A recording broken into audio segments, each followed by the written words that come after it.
at a time when everybody is putting their heads together to really find out what could be the outcome of the Indo-Pak geopolitical tensions that are on the rise and what could that mean for the stock markets at large. That's what we're going to be understanding, and of course all the aspects of the markets as investors that you need to know.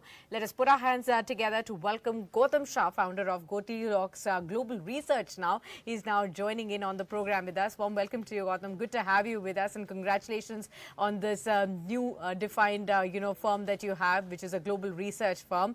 We will talk about it as well, but just like I gave the intro and how most of our viewers have seen you on the thumb talk about, I think that's the biggest question. We have been seeing recovery at large in the Indian stock markets from the 1 week, 10 days of losses that we saw, and there has been a smart recovery. FIIs are coming back. There are things softening down on the tariff front, but back home, closer to home, we have these geopolitical tensions afresh that are surging at this point in time, giving us a lot of uncertainty at that time as well, as to we do not know how are things going to finally take shape, what's going to happen.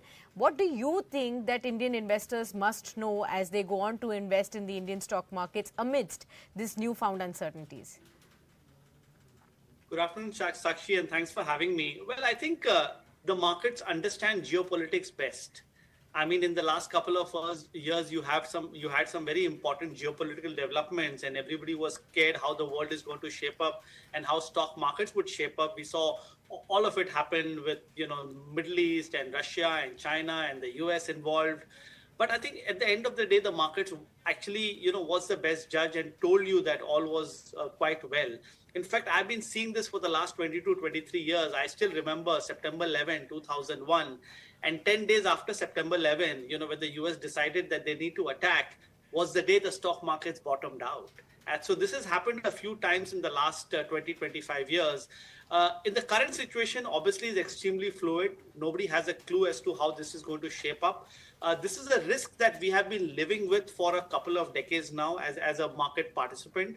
And you really cannot do much, and you cannot overanalyze. But since I believe that the price action is the best judge, I think the way the markets have come back today and the kind of calmness which is there on the screen in some sense, and the fact that India VIX hasn't really seen a very large move, I want to believe that a lot of uncertainty is already in the price. So I wouldn't be too negative. Yes, if you're somebody who's into leverage trading and is looking at the markets on a day-to-day basis, this might not be a good time to be adventurous with longs. But if you're somebody looking at a 3, 6, 12-month perspective, I think the recent recovery has been fabulous. The India story continues. And I think these developments around geopolitics generally have given you an opportunity to buy in the past.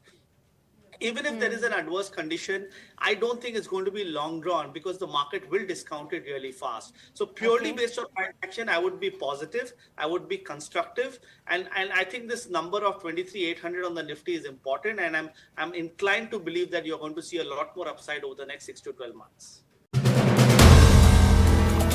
If you like the video, do like, comment, share and subscribe.